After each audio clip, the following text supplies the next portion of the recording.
Deus tem ministrado uma palavra ao meu coração esses últimos dias e ele fala muito sobre a essência do que é ser cristão, do que é verdadeiramente ser filho, do que é verdadeiramente fazer parte do reino dele.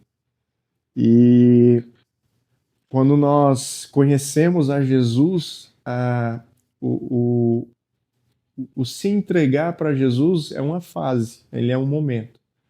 Outrora nós éramos pecadores, nós éramos estrangeiros, e aí nós caímos em consciência que éramos pecadores, que estávamos em desobediência, que estávamos desconectados com o Senhor.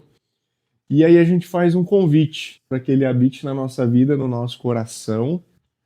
Nós nos arrependemos dos nossos pecados e agora nós temos um Salvador. Alguém onde nós reconhecemos o sacrifício da cruz e entendemos que agora também temos um Senhor. Ou seja, já não somos mais nós que governamos as nossas vidas, mas agora eu estou debaixo do governo de Deus. Eu estou debaixo da autoridade divina. Já não tenho mais autonomia, já não vivo mais eu, mas Cristo vive em mim. Então, isso é uma bênção. Enquanto alguns acham que isso é um sistema de controle, de prisão, não, mas é o contrário. Quanto mais a gente se submete a Cristo, mais liberdade nós temos no Espírito. E quando a gente fala em Espírito, meus irmãos, existe uma passagem, existe algo que nós precisamos fazer, e esse é um ato que eu vou dizer para vocês que ele é contínuo, ele não é feito de uma vez só. A gente precisa repetir esse ato continuamente, porque esse ato é o que fará com que verdadeiramente a gente viva pelo Espírito. E aí vocês já vão entender por que viver no Espírito. Porque existe também a questão de viver na carne. Nós podemos viver na carne ou nós podemos viver no Espírito. Eu posso viver governado pelas minhas emoções, ou eu posso viver governado por Deus. Então nós temos essa opção. É muito louco porque Deus na sua soberania, Deus na sua grandeza, Deus podendo fazer absolutamente qualquer coisa, ainda assim ele deixa algumas coisas ao nosso cargo.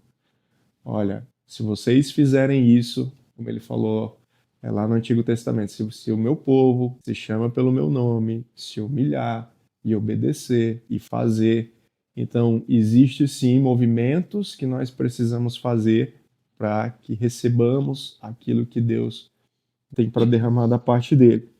E esse texto ele se encontra lá em Gálatas, capítulo 5. Nós vamos ler a partir do versículo 16, que aqui na minha Bíblia traz um título para essa perícope. A perícope, para quem não sabe, é um trecho da Bíblia que tem sentido completo. Então, perícope é um texto que tem início, meio e fim. Então, por exemplo, dentro de um capítulo eu posso ter várias perícopes. Ele conta uma história, daqui a pouco ele está contando outra história, então a perícope ela tem início, ela tem meio e tem fim. Então ele inicia assim: por isso, deixem que o Espírito guie sua vida. Assim não satisfarão os anseios da sua natureza humana. A natureza humana, o que ela deseja? Ela deseja fazer o que exatamente é o oposto do que o Espírito quer.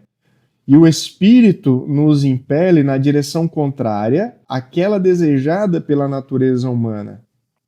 Essas duas forças se confrontam o tempo todo, de modo que vocês não têm liberdade de pôr em prática o que intentam fazer. Quando, porém, são guiados pelo Espírito, não estão debaixo da lei. E aí ele continua no 19. Quando seguem os desejos da natureza humana, os resultados são extremamente claros: imoralidade sexual, impureza, sensualidade, idolatria, feitiçaria, hostilidade, discórdias, ciúmes, acessos de raiva, ambições egoístas, dissensões, divisões, inveja, bebedeiras, festanças desregradas e outros pecados semelhantes. Repito o que disse antes: quem pratica essas coisas não herdará o reino de Deus. Mas o Espírito, ele produz esse fruto. Daí vem aqui o oposto, né, no versículo 22. O que o Espírito produz? Ele produz amor. O Espírito produz alegria, ele produz a paz, ele produz a paciência, ele produz a amabilidade, a bondade, a fidelidade, a mansidão, o domínio próprio. Não há lei contra essas coisas. E aí no 24 ele fala: aqueles que pertencem a Cristo Jesus crucificaram as paixões e os desejos da sua natureza humana. Uma vez que vivemos pelo Espírito, sigamos em direção do Espírito em todas as áreas da nossa vida. Não nos tornemos orgulhosos, provocando a inveja um dos outros. Amém? Irmãos, que palavra tremenda. Esse é um daqueles versículos, né, uma daquelas passagens que eu digo o seguinte: se a gente não tivesse mais nada da Bíblia, a gente tivesse só esse texto para ler todos os dias, para fazer o devocional e para seguir ele todos os dias, cara, a gente já teria aqui tudo que a gente precisa. Nós teríamos tudo que nós precisamos para caminhar em Cristo Jesus. Mas eu quero trazer aqui um entendimento, vamos tentar dividir aqui ele pelo menos em 3 momentos, porque ele começa falando de 2 naturezas, certo? A natureza humana e a natureza espiritual. E é aquilo que eu falei para vocês, a natureza humana, ela não deixou de existir quando nós aceitamos Jesus. Pelo contrário, ela está sempre lá. A natureza humana, quando que ela vai deixar de existir? Quando nós estivermos na eternidade. Enquanto isso não acontece, nós temos que lidar com essa natureza. Lá em 1 Tessalonicenses 5, a palavra vai dizer que nós somos seres tricótomos. O que é um ser tricótomo? É um ser que tem corpo, alma e espírito. Então nós temos corpo, nós temos a carne, nós temos a alma, que é a psique, e nós temos o espírito, que é o pneuma. Então, desses 3, o único que é eterno é o pneuma, é o espírito. Porque as nossas emoções, elas têm prazo de validade, e o nosso corpo também. O corpo é fácil de entender. Todo mundo sabe que do pó a gente veio e do pó a gente vai voltar. Mas as emoções também. Por exemplo, a Bíblia diz que nós não teremos fome no céu. No céu as pessoas não terão casamento, ou seja, nós não teremos necessidades da alma. Nós estaremos vivendo plenamente no Espírito. Por isso que o Espírito é eterno. Quando Deus criou o homem, o que ele fez? Aquele homem tinha uma matéria, ele tinha uma alma, e aí Deus soprou o quê? O Espírito. E o Espírito que Deus soprou, quando o homem morre, então esse Espírito ele volta para Deus. Então o Espírito ele é eterno. Mas a tal da natureza humana, ela está aqui dentro de nós. Então todos os dias nós temos que lidar com a natureza humana. E é interessante que o versículo aqui fala que o Espírito e os desejos da natureza humana, ele fala que são 2 forças. Olha só como isso é perigoso. Por que é perigoso? Porque a nossa alma ela tem força, sim. E a nossa alma, quando ela se impõe, quando ela se coloca, ela tenta militar contra quem? Contra o Espírito. E aqui o texto é muito claro, ele diz que a alma milita contra as coisas do Espírito e o Espírito milita contra as coisas da alma.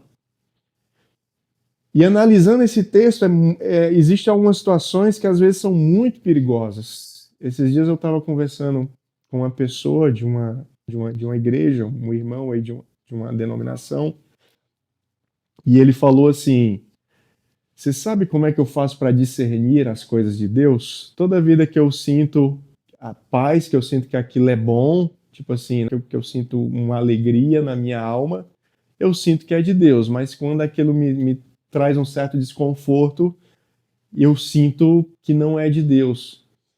E essa palavra, meus irmãos, ela é muito perigosa, por quê? Porque às vezes esse sentimento ele está associado à alma e não ao espírito. Nós podemos ter paz no espírito, mas nós podemos ter paz na alma também. A alma também pode, em alguns momentos, nos gerar paz. Então, isso é muito perigoso. Então, nós temos que nos mover o quê? Em espírito.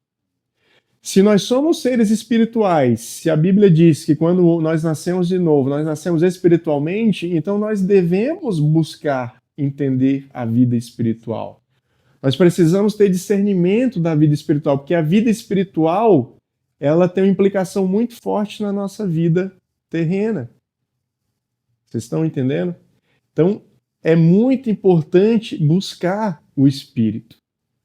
Quando nós lemos alguns outros versículos, lá em 1 Coríntios, por exemplo, 1 Coríntios 12, quando Paulo fala dos dons, ele está falando que tipos de dons. Muitos dos dons ali que ele fala são dons dados por quem? É pelo Espírito. As nossas ferramentas, os nossos dons, as nossas faculdades, a nossa ciência, ela é importante, mas ela nunca vai substituir os dons do Espírito. Eles nunca estarão acima dos dons do Espírito. Pelo contrário, quando eu estou sobre o domínio do Espírito, então os meus dons estão também subservientes a esse Espírito. Então o que nós precisamos fazer? Existe uma guerra, existe uma luta, né? Versículo 18. Quando vocês, porém, são guiados pelo Espírito, vocês não estão debaixo da lei. O que ele está falando? Vocês não estão debaixo de regras humanas.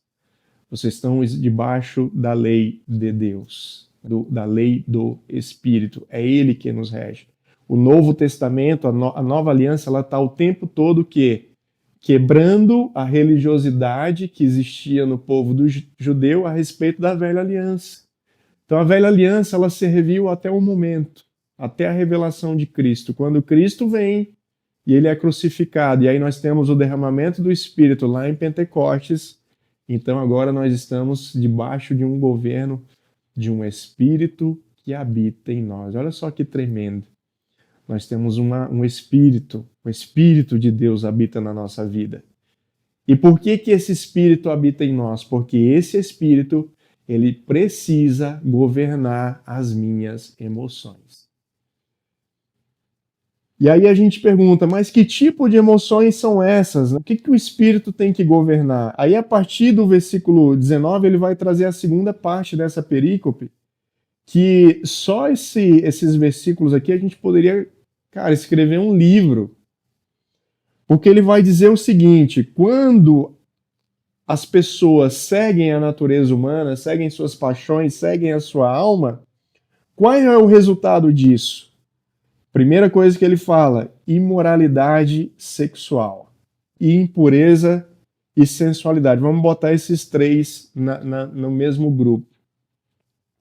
Muitas vezes, meus irmãos, quando as pessoas leem essas palavras, as pessoas associam apenas ao âmbito da carnalidade, da concepção carnal de duas pessoas.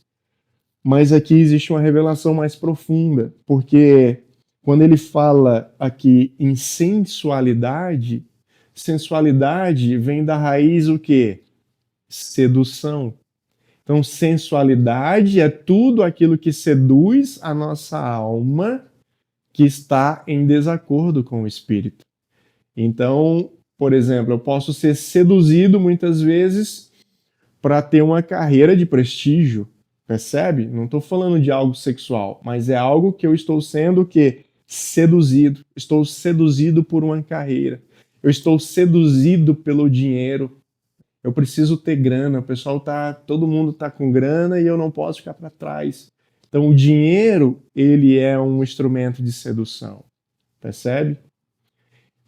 Às vezes, qualquer outro tipo de objeto ou de pessoas pode se tornar um objeto de sedução, que daí entra no que ele fala aqui de idolatria. Idolatria também é quando você está seduzido por algo. Muitas pessoas idolatram um ídolo pop, um cantor, um artista. Por quê? Porque ele é seduzido por aquele estilo de vida. E foi justamente a queda de Adão e Eva. Eles foram seduzidos por terem poder e serem igual a Deus e terem o poder que Deus tinha. Então eles foram seduzidos na serpente por esse sentido, né? O que aconteceu ali? Eles não tiveram o governo da alma, porque se a alma dele estivesse governada, se as emoções estivessem governadas, eles não teriam caído. Então, idolatria, daí ele continua falando que feitiçaria. Feitiçaria hoje a gente sabe que ocorre de outras formas. Algumas religiões até têm a prática realmente na feitiçaria, mas às vezes, por exemplo, desejar amaldiçoar alguém é uma forma de uma feitiçaria, vamos colocar assim. Às vezes a alma ela está ferida e ela está desejando o mal do outro, né? Ah, Senhor, como eu queria que fulano se ferrasse, como eu queria que ele se desse mal, como eu queria que um caminhão atropelasse ele. Então as pessoas elas pensam, têm esses desejos, perdão, e são desejos da alma. A alma também gera o quê? Hostilidade. Cara, hostilidade é um negócio tão sutil, porque às vezes as pessoas elas podem ser hostis sem perceber, né? Às vezes elas não percebem, mas a alma dela está hostilizando outras pessoas. Por quê? Porque ela não está debaixo do governo do Espírito. Então a alma hostiliza, a alma diminui o próximo, a alma menospreza, a alma estabelece uma distância. Então, de certa forma, ela está sendo hostil, embora ela não precise usar palavras de hostilidade, né? Embora ela não precise verbalizar, mas ela pode agir com hostilidade. E aí a palavra continua falando, discórdias. Faça um teste. Pegue qualquer situação de discórdia, pessoas que estejam discutindo, ou nós mesmos. Se a gente tiver uma situação de discussão, às vezes pode ser com o cônjuge, às vezes pode ser com o filho, às vezes pode ser com a liderança. Quem que está reinando ali, meus irmãos? A carne, a alma. A alma está reinando. Então a alma ela está falando mais forte que o espírito. E aí ela entra na discórdia, e aí ela entra no embate, e aí ela entra na imaturidade. Por quê? Porque ela não está debaixo de um governo. O que é uma criança imatura? Uma criança imatura é uma criança que não tem o governo de um pai e uma mãe. Se você olhar, hoje mesmo, eu fui ao supermercado, eu até dó de uma mãe lá, cara. Ela estava com duas crianças, uma menina de, eu acho que uns 14 anos, e um menino de uns 11, 12 anos. Cara, e os meninos quebrando pau e brigando e falando, e aquela mãe tentando fazer as compras com carrinho e chamando a atenção e passando vergonha. Então, assim, por que que aquelas crianças estavam agindo tão forte na alma? Porque não existia ali um governo. A mãe não estava governando e o pai, obviamente, nem estava lá. Então, eles estavam desgovernados.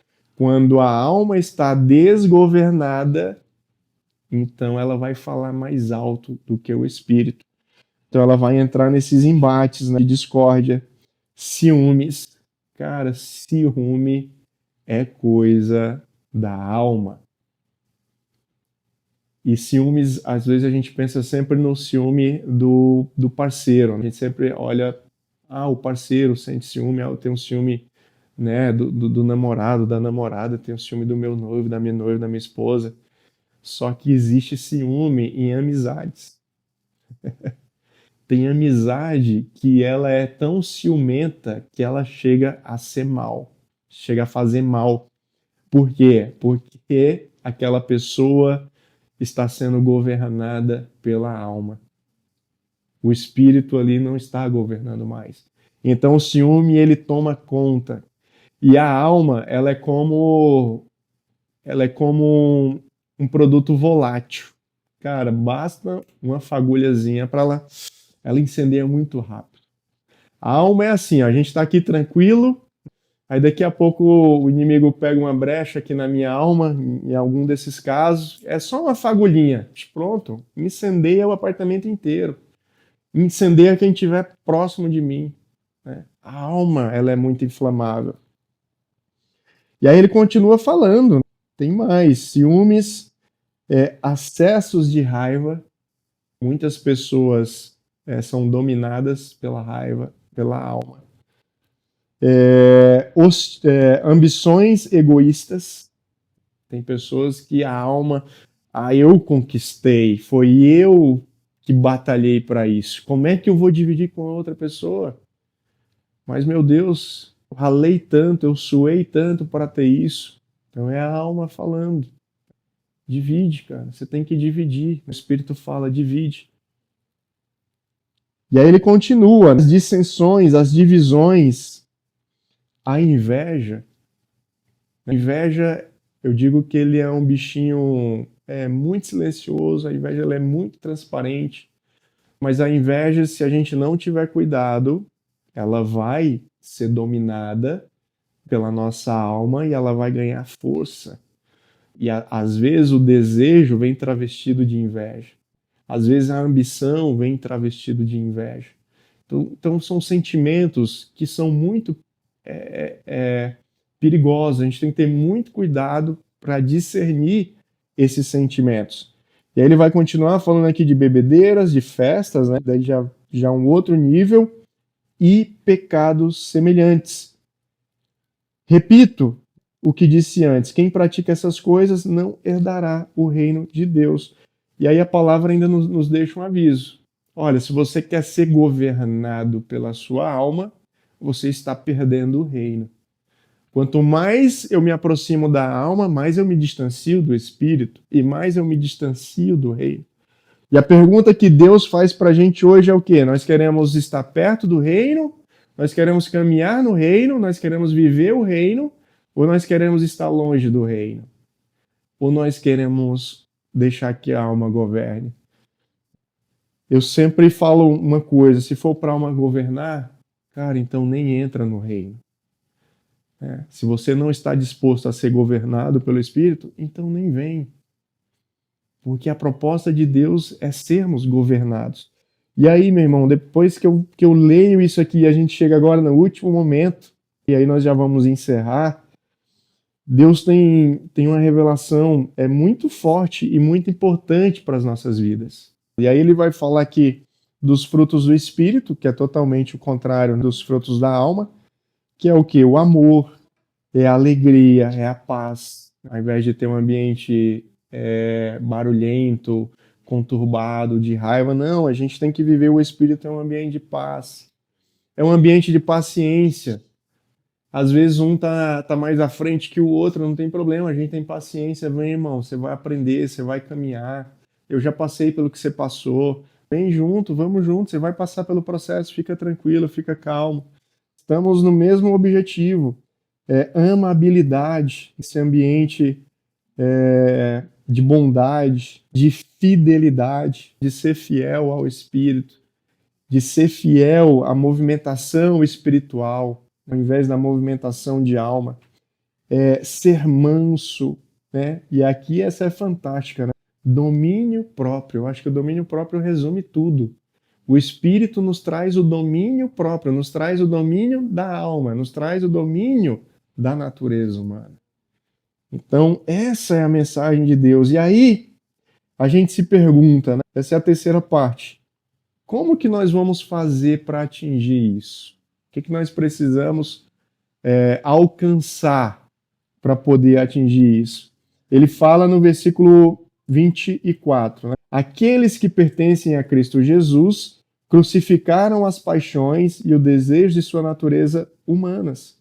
Uma vez que vivemos pelo Espírito, somos guiados em direção do Espírito em todas as áreas da vida.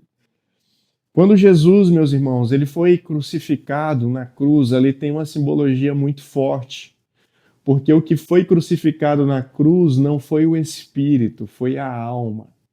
A alma foi crucificada para que o Espírito pudesse viver. Então a mensagem de Deus para nossas vidas no dia de hoje é: crucifiquem a sua alma. Crucificar a alma é deixar ela debaixo do governo do Espírito. Quando eu crucifico as minhas emoções, quando eu crucifico os meus desejos, quando eu crucifico tudo aquilo que vem aqui, do meu interior, na verdade eu estou botando sobre o domínio do Espírito. Eu estou fazendo com que o Espírito ele domine sobre a minha vida. Então essa é a palavra de Deus para a gente, que a gente caminhe pelo Espírito para que a gente crucifique a nossa alma. E vira e mexe, a alma vai querer falar, irmãos, e faz parte. A gente não consegue ser espiritual o tempo todo, porque a alma ela é uma força, como nós lemos, ela é uma força, ela vai estar sempre querendo ter o seu local de protagonismo, e toda vida que ela se levantar, aí o que nós precisamos fazer? Nós precisamos crucificar esse desejo. Então, que o Espírito nos ajude a fazer isso, e às vezes quando a gente não conseguir, que outra pessoa, movida pelo Espírito, nos ajude. Às vezes a gente está lá na alma, nossa alma está gritando, e alguém chega, ô irmão, vem cá. Deixa eu ministrar aqui o Espírito sobre a tua vida. Vamos olhar pelo lado espiritual, vamos deixar a alma um pouquinho de lado, e vamos chamar o Espírito para essa conversa. Então Deus está falando, chamem o Espírito, convidem o Espírito para a vida de vocês, convidem o Espírito para a mesa, convide o Espírito para as negociações, convide o Espírito para o casamento, convide o Espírito para a criação de filhos, convide o Espírito para dentro da sua casa, da sua vida, da sua empresa, dos seus negócios, do seu relacionamento, de tudo. Convidem o Espírito de Deus. Essa é a mensagem dele para nós nessa noite, e eu quero orar em cima disso, gostaria de orar em cima dessa palavra, entendendo, irmãos, que não é fácil, a alma não é fácil de ser controlada, mas é possível controlar, é possível colocá-la na cruz, e é possível permitir com que o Espírito realmente domine as nossas emoções. E o poder está nas nossas mãos. Aquilo que você alimentar mais é o que vai vencer. O que nós vamos alimentar na nossa vida? O que nós vamos alimentar no dia de hoje, no dia de amanhã? Então que nós possamos alimentar o nosso espírito. Que o espírito seja alimentado. Que o Espírito seja vivificado dentro de nós. Que o Espírito brilhe. Que o Espírito tenha vida. Que o Espírito tenha o protagonismo. Que o Espírito seja a nossa busca. Para que o domínio próprio seja estabelecido na nossa alma e no nosso coração. Deus, nós queremos em nome de Jesus, Pai, te agradecer pela tua palavra. Te agradecer pela tua mensagem, Pai. Nós entendemos que dentro de cada um de nós existe uma natureza humana, Pai. E que essa natureza, ela precisa estar governada. Então que em nome de Jesus, Pai, o teu Espírito venha ser o governo que a nossa alma precisa, Pai. Que o teu Espírito, Pai, venha ser o governo para botar ordem na nossa casa, para botar as nossas emoções no seu devido lugar, Pai. E que elas não sejam maior do que a vontade do Teu Espírito, Pai. Mas como a Tua palavra diz, Pai, que os verdadeiros adoradores, eles Te adoram em espírito e em verdade. Então não são as nossas emoções, Pai, não é aquilo que a gente sente ou deixa de sentir. Nós não nos movemos por necessidades da alma, mas nós nos movemos pelo propósito do Espírito de Deus, Pai. Então eu quero declarar, Pai, na noite de hoje, nas nossas vidas, na vida dos meus irmãos, que nós nos moveremos pelo Espírito de Deus e que a nossa alma, essa estará governada no local, Pai, que ela precisa estar, que é sob o domínio do Espírito Santo de Deus, Pai. Então que em nome de Jesus, Pai, essa palavra seja uma verdade nas nossas vidas, Pai. E que nós possamos fluir no Teu Espírito. E que todos aqueles que estejam conosco, Pai, venham a fluir no Espírito. Que o Teu Espírito flua, Pai. Que o Teu Espírito cresça para que nós diminuamos, Pai. Que o Teu Espírito sopre Que o teu Espírito nos encha, Pai. Que o teu Espírito nos governe para a honra e para a glória do teu santo nome. E quem crê, diga amém. Aleluia. Amém, Jesus. Amém, Jesus.